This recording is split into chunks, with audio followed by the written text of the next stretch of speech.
Hello there, good to see you. It is the 27th of April 2017 and tonight Kenyans know for a fact who will run against President Uhuru Kenyatta and his deputy William Ruto in the August 8th general election. We covered all that for you in the way that it happened at Uhuru Park this afternoon, and of course we'll unpack it for you. This is KTN Prime. Thank you so much for joining us. Let's first take a look at our highlights.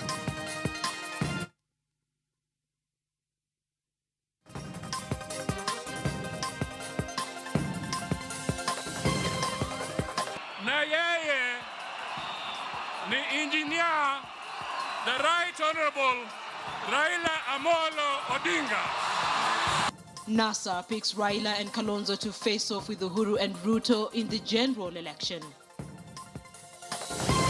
As you know, a watchman is somebody you can, when you even get lost in town, you normally think of a watchman because you are safe.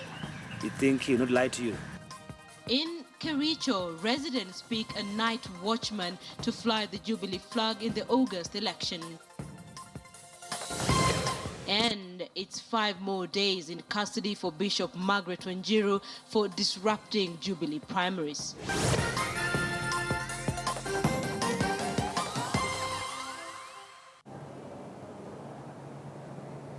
Welcome to the program. Our sign language interpreter at the bottom end of your screen is Meresha Witi. I'm Linda Ogutu. And of course, we begin from Uhuru Park, and ODM party leader Raila Odinga has been named the joint opposition presidential candidate to contest on the National Super Alliance ticket with Wiper's Kalonzo Musyoka as his running mate. They will face off with Jubilee's President Uhuru Kenyatta and Deputy President William Ruto in the August 8th polls. Patrick Amimo is working on that story for you, what exactly this means for the opposition, and indeed the Jubilee party will have it in a bit. All right, so our senior political reporter, Duncan Hayemba, now dissects this grand deal finally unveiled by NASA this afternoon.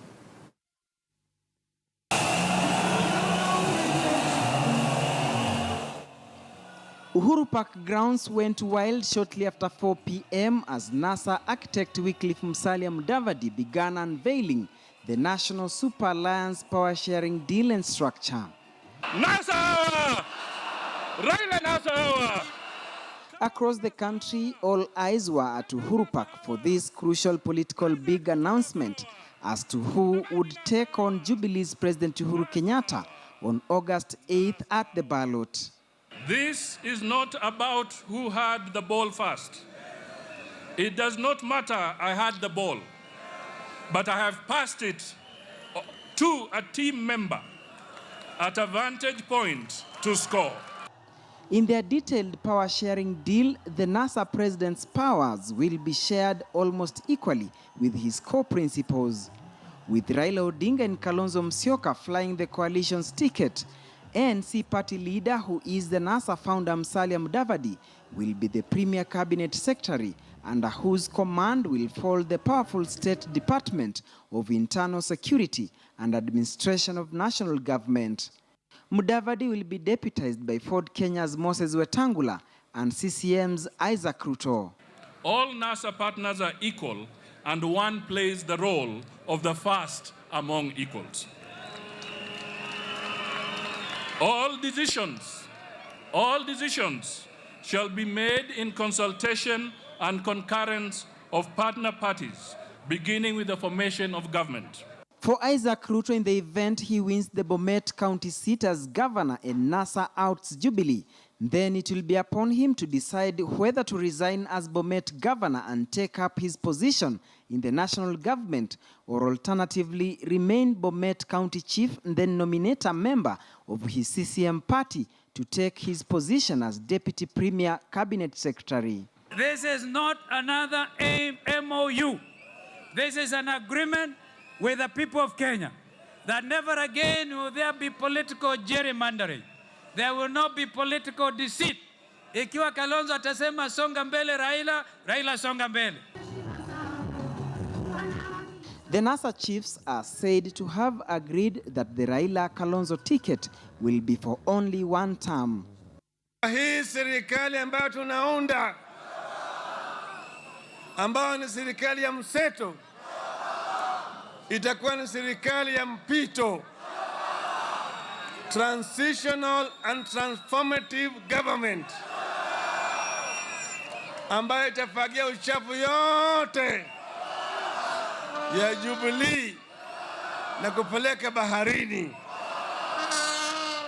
Na mimi nimeapa, mimi nitakuwa rais ya kuvuka mto Jordan. Next assignment for NASA is the unveiling of its manifesto. Call it a reincarnation of a united opposition, similar to what happened at these very grounds in 2002. Uhuru Kenyatta and William Ruto were on one hand, while Raila Odinga and the team were on the other. However, this time round, we have Musalia Mudavadi joining Raila-led team in what seems to be a return match politically. Will history repeat itself? Duncan Hemba, KTN, Nairobi. Let's now go back to our top story and that promise that was given at the Bomas of Kenya last week on the naming of opposition flag bearer. And ODM party leader Raila Odinga has been named the joint opposition presidential candidate to contest on the National Super Alliance ticket with Wiper's Kalonzo Musyoka as his running mate. Let's now get that report by Patrick Amimo. Opposition supporters came in their hundreds to converge at the historic Uhuru Park grounds in Nairobi. They were all eager to know who will be named the joint opposition presidential candidate. For 5 hours, the crowd was entertained by various artists.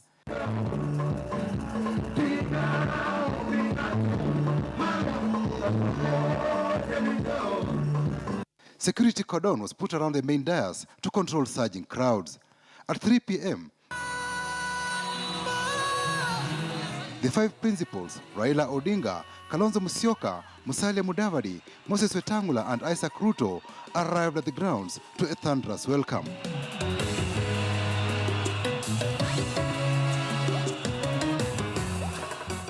And soon, NASA's flag bearer was unveiled to the ecstatic supporters. Hii timu mnayoiona hapa, it is a team. And whoever we are going to pick on today as our flag bearer is only but the first among equals. Yule ambaye atapeperusha bendera ya NASA ni engineer, the Right Honorable Raila Amolo Odinga. This was not an easy matter. I was ready to carry this bendera. Nilikuwa tayari kabisa. La nikasema, in the interest of this nation, let me see what happens.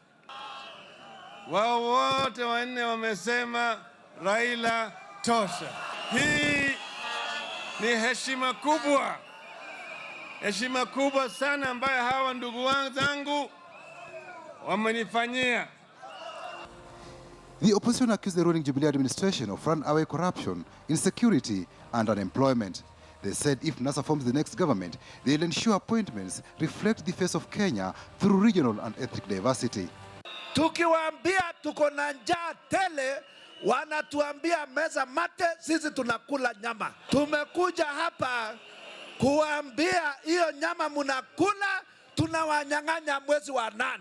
But I want to tell fellow Kenyans, the hard part now begins. We have not celebrated yet, and we will not celebrate until Jubilee has gone home. President Uhuru Kenyatta has, however, dismissed the NASA lineup, saying it is proof that the principals were influenced by their own political ambitions rather than the will of the people. NASA will be launching its manifesto soon, a document which Kenyan voters will use to gauge what NASA promises and what Jubilee has been able to deliver in the last 5 years. After that, determine which party deserves the right to form the next government. Patrick Amimo, KTN News. Great, so let's focus on that story by Patrick Amimo, Raila Odinga being named the opposition flag bearer. Both he and Kalonzo gave some of the plans they have for the country should they get elected on the 8th of August this year, ending weeks, probably months of speculation on just who was going to be the flag bearer. So we're asking you tonight on KTN Prime, are you convinced that Raila and Kalonzo form the best team to beat Uhuru and Ruto? Are you convinced that this pair forms the best team to beat Uhuru and Ruto? Let us know what you think. Tweet us at KTN Kenya, at KTN News. You can tweet me as well at Linda Ogutu. I'd love to just pick your mind on whether or not you think this is a pair that can send President Uhuru Kenyatta and his deputy home.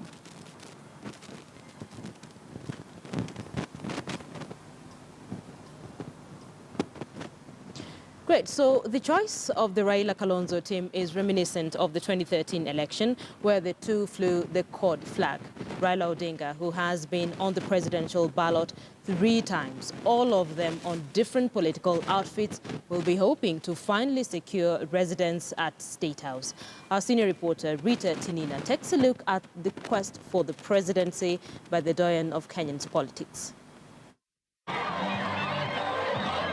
Baba Agwambo, Jacom, Tinga Orao, as he is popularly known by his supporters, has been the face of the Kenyan opposition, a man who has shaped the Kenyan political landscape for years, but for whom the presidency has been so near, yet so far. Son of Kenya's first Vice President, Jaramogi Oginga Odinga, the August 8, 2017 polls will mark his 4th stab at the presidency. An astute politician and shrewd political mobilizer, he enjoys near fanatical support from his supporters. But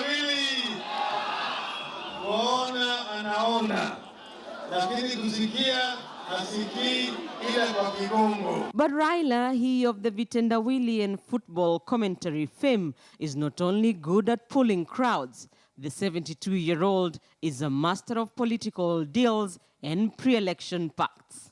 The 1997 election was Raila's first attempt at becoming Kenya's commander-in-chief. He gave it a shot alone on a National Development Party ticket, coming 3rd after Mwai Kibaki and Daniel Moi. As Lang'ata Member of Parliament, Raila, in a shocking move, supported the Moi government. His party, NDP, merged with KANU to form New KANU. Cooperation is that idea whose time has come, and ideas do move fast as their time comes. Hence this historic pact and consummation of merger today of our two parties. Raila landed himself the energy docket and was elected KANU Secretary General, replacing Joseph Kamodho. Na huyu mzee Uhuru Kenyatta. But Moi's decision to support Uhuru Kenyatta as his preferred successor for the 2002 polls led to dissent in the party, and several disgruntled presidential hopefuls quit the ruling party.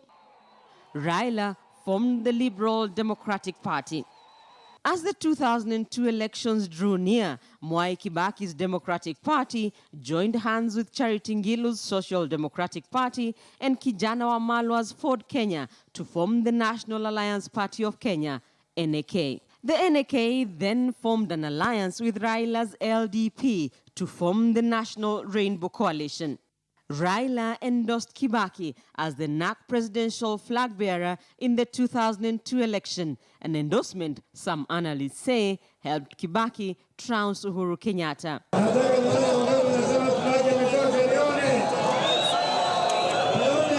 In the NAK government, Raila, who had vigorously campaigned for Kibaki, who was bedridden following a road accident, was appointed Roads, Public Works and Housing Minister. But Kibaki did not give Raila's LDP half of the cabinet positions, as agreed in a pre-election MOU.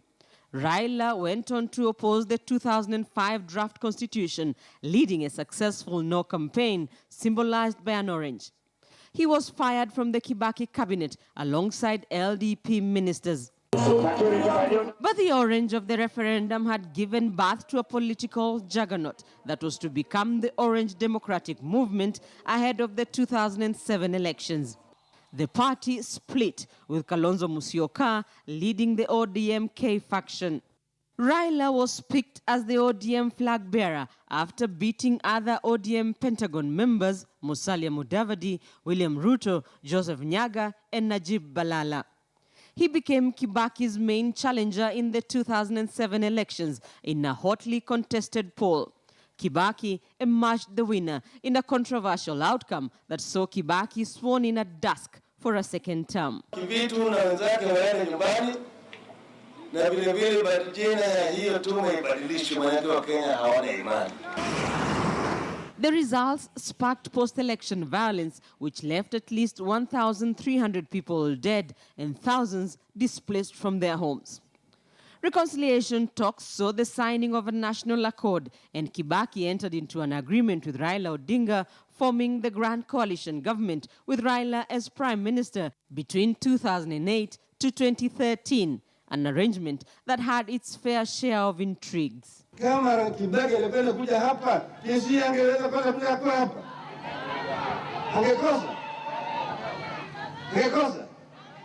Angewekewa sana mnaibi hata chuo. Angewekewa. Alafu na nusu kapeti namna hii. With Kibaki's 2 terms coming to a close, Raila, who served as Langata MP for 20 years, was to take his 3rd shot at the presidency in the 2013 election. ODM teamed up with Kalonzo Musyoka's Wiper Party and Ford Kenya's Moses Wetangula to form the Coalition for Reforms and Democracy, CORD. Musalia Mudavadi, who was the ODM deputy party leader, was out of the coalition equation after ditching ODM. Raila and Mudavadi were to engage in a war of words, with Mudavadi insisting his name must be on the 2013 presidential ballot. CORD picked Raila as its flag bearer, with Kalonzo as his running mate. But the Raila-Kalonzo pair did not defeat Jubilee's Uhuru Kenyatta and William Ruto, losing with an 832,000 vote margin. That nothing would have pleased me more if I had lost fairly. As you know that I'm a sportsman. Raila contested the results, but the Supreme Court dismissed the petition on a technicality. Once detained for 6 years without trial over accusations of plotting a coup against Daniel Moi, the mechanical engineer earned himself a slot in the history books of the clamor for multi-party democracy.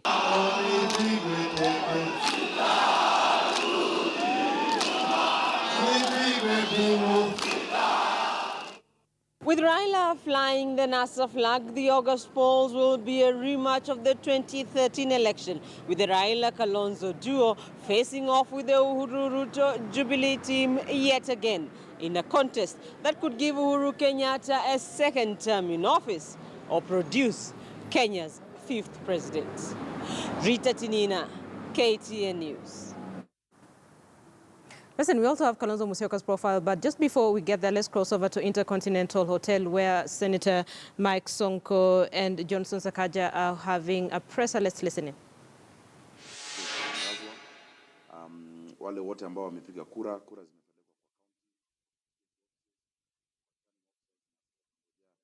ile returning officer wa county atangaze kirasmi matokeo, lakini tunawashukuru, tunawaambia wale ambao labda wamekuwa wameona hitilafu hapa na pale ambao ni ya kawaida, wawe na subira na pia waweze kuwasilisha hizo hoja kwa chama, kwa headquarters Jubilee House, lakini tuko na hao na tunapenda kuwaambia kwamba tutaendelea kuwa na hao pamoja.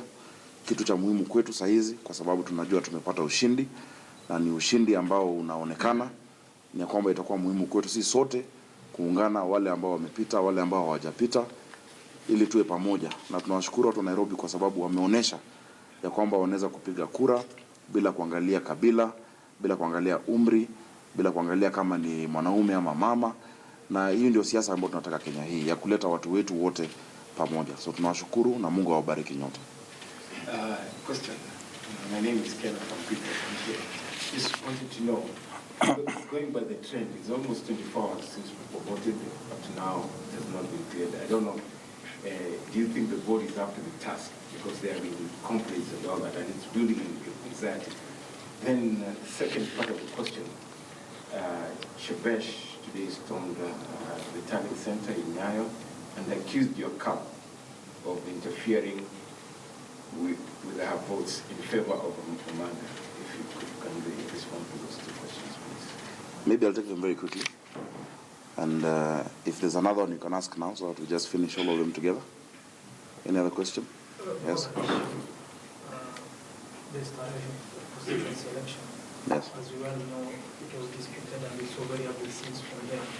I know whoever was declared the winner is not amongst you. Perhaps you can brief us on the logic of the... Thank you. Thank you. You get the first question, I take this. Okay. That's the final one, yeah? Yes. The governor, congratulations. My question, your competitor, Peter Kenneth, has called for the nullification of the result, saying there were a lot of irregularities here by that. Do you think the process is fair? Okay, maybe I'll take the first two, then our governor will take the second and third. We want to make it very clear that we have absolute confidence in the processes set up within the party. Running a nomination process is not an easy process. I know I have done it as chair of TNA, and I think the party has done well. We, as members, are confident in those systems that the party has laid out. And just to answer my friend's question about the accusations, after the election and where we are today, there are no camps within Jubilee. All of us are Jubilee. All of us are members of the same party. All of us believe in the manifesto of our president and the agenda of, of Jubilee. And so there's no issue of camps. We will wait for the final announcement of results. We have kept calm. We have told our members to also keep calm. I think, my brother, you asked about the process. Yes, which is what I'm saying. We are confident of the processes within the party to resolve those. And the election law gives us the steps to be followed. We are law-abiding members. There are things we would have wanted to see, maybe we have not. But ultimately, as I've said, we have to, abide by the regulations that have been set out within our party, Jubilee. And we're very happy that unlike maybe, other political parties, there is room for expression within Jubilee. There is room, for appeal, and a statement has been sent out by the party for that to be done. Okay, on the Stare question, I think someone asked about the Stare question. I think the results which were released, those are just provincial results, which will be submitted to the final tallying center, and they are going to be counter-checked. So we are yet to get the final results from our returning officer. So for Stare, I think we are waiting for the final results from the tallying officer. And the question which was raised this morning by my competitor, that is Honorable Peter Kenneth, he has his right of complaining, but there is a mechanism. The party structure has its own mechanism. So the process is open. He can go to the tribunal and complain about that. Okay, thank you very much for coming. God bless you. We will give you an update later on. Those are live pictures from the Intercontinental Hotel here in Nairobi. The two Jubilee aspirants in the county of Nairobi. You have the senatorial aspirant Johnson Sakaja and gubernatorial aspirant Mike Sonko as well, just addressing the press, giving their version of how Jubilee has been able to carry out nominations in the county of Nairobi, making it clear that anyone who has complaints on how the whole process has been carried out, including gubernatorial aspirant Peter Kenneth, should raise that with the party headquarters. So that has been live at Intercontinental Hotel. You're watching KTN Prime. Thank you for staying with us. Remember, our Twitter poll question this morning focuses on that announcement that was made by the opposition in the afternoon. Raila Odinga will fly the opposition flag, and we're asking you if you're convinced that the pair, that is Raila Odinga and Kalonzo Musyoka, form the best team to beat Uhuru Kenyatta and his deputy William Ruto.